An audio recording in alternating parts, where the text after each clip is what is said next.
sandım, yaşamadım gençliğimi. Böyle gelmiş gider sandım, yaşamadım gençliğimi.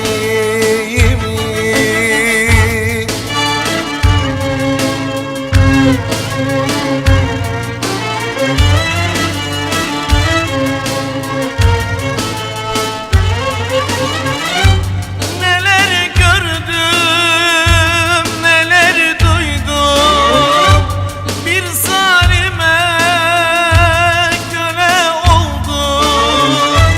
Ölmeden dertlere doydum, yaşamadım gençliğimi.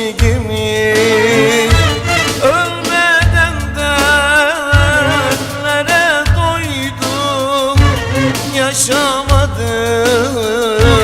gençliğimi.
Bir güzele gönül verdim, her şeyimle onu sevdim.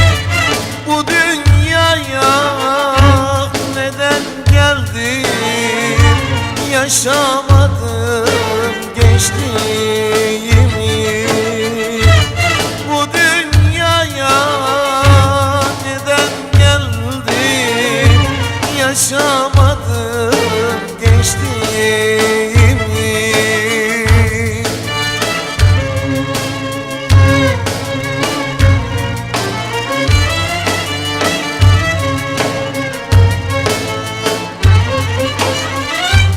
Neler gördüm, neler duydum, bir zalime köle oldum.